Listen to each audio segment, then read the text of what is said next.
ये वो घर है जो मानियावाले में नहीं बल्कि पूरे क्षेत्र में एक चर्चा का विषय बना हुआ है कि मानियावाले में जिस प्रकार से मानियावाला बिजनौर में एक डकैती हुई है कि बंदूक की नोक पर वो घर ये है, आपको मैं दिखाना चाहूँगा, जहां प्रदेश सरकार लगातार ये दावे करती है कि हमने मानो उत्तर प्रदेश क्राइम मुक्त कर दिया है, डकैतों को और बदमाशों को इस प्रदेश से निकाल कर बाहर फेंक दिया है। लेकिन वहीं पर प्रश्नवाचक चिन्ह उठता है कि मानियावाला बिजनौर के अंदर कि जिस तरीके से डकैती हुई, आप चश्मदीद गवाह हैं जिनके साथ ये घटना हुई, क्या कहना चाहेंगे? कल रात का वाक़या क्या था? वाक़या इस तरीके से था, तकरीबन 2:32 पर या 30 मिनट पर 4 लोग हमारे पास आए और ये पता नहीं किस तरीके से आए, वो दीवार कूद कर आए या गेट को उन्होंने खोला है या छत के ऊपर से उतर कर आए हैं। लेकिन जब वो मेरे पास आके खड़े हुए, मेरा लिहाफ उतारा और मेरे ऊपर उन्होंने टॉर्च मारी।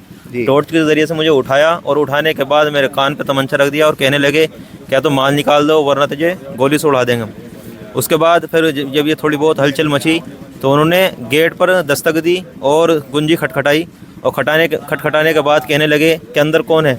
तो वहाँ से मेरी अम्मी ने आवाज़ दी कि मैं हूँ और कहने लगे कि मैं पुलिस हूँ और पुलिस वाले हम और इसकी पासपोर्ट की जांच के लिए आए, तो क्या गेट खोलो। अम्मी ने एकदम से गेट खोल दिया कि तुम लड़कों को मत लेके जाओ, मैं गेट खोल रही हूँ।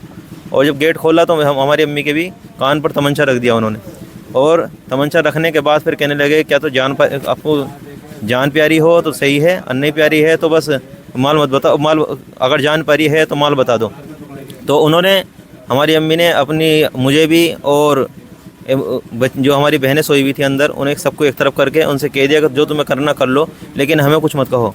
और उन्होंने फ़ौरन अपना काम शुरू कर दिया और उन्होंने इसमें जो हमारी सेफ अलमारी रखी थी उसमें से पैसे निकाले। तकरीबन 1.5 लाख के करीब हमारा कैश रखा हुआ था, उसमें कुछ सोना था और कुछ चांदी था। कुछ बातें उन्होंने पर्सनल कही, आपके व्यक्तिगत कहीं कि जैसे मानो कि आपका झगड़ा हुआ था किसी से, इस प्रकार से जो उन्होंने बातें की हैं। कहने लगे कि हम इधर की तरफ से आए हैं और क्या उस आदमी ने हमें भेजा है कि जहाँ पर भैंसें बनती है और बाहर एक बुढ़ा सोता है, उसने हमें इत्तला दी है और अंदर की तरफ उसका पूरा घर है और परिवार रहता है, कि वहाँ से हमें सूचना मिली और इसी वजह से हम यहाँ पर आए। और जो तुम्हारे घर मंगनी का प्रोग्राम या कोई सा प्रोग्राम है उसमें हमें मालूम हुआ कि भाई तुम्हारे पास कुछ रकम है, पैसा है, वो सब निकाल दो। अगर चोरों को ये मालूम है तो वो डेफिनेटली इसी लोकल एरिया के हैं। तो मैं अफजलगढ़ पुलिस और पुलिस चौकी कासमपुर गली से क्या आप रिक्वेस्ट, किस तरीके से, क्या आपको उम्मीदें हैं कि कासमपुर गली चौकी की पुलिस कार्रवाई कर रही है?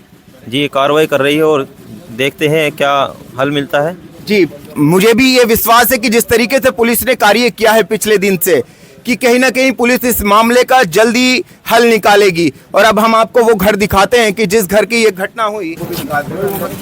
महिलाएं इस वक्त बिल्कुल बहुत ज़्यादा डरी हुई हैं, जिनके साथ वो घटना घटित हुई है कि कनपटी पे बंदूक रखकर, जहां रात जो मानियावाले में डकैती हुई है बंदूक की नोक पर, उसके चोर ये हैं जो नहर वाली मस्जिद कासमपुर गली में पड़ रही है, जो मानियावाला और गली के बॉर्डर पर है, इंटर कॉलेज के पास। उसके बाद ये चारों यहाँ पर आकर टॉर्च डालते हैं कि कैमरा लगा है, उसके बाद ये इंटर कॉलेज की तरफ को रिटर्न हो जाते हैं। तो हम रिक्वेस्ट करते हैं कि इन लोगों को पहचानने की कृपया करें प्लीज़। आप बार बार ये कहावत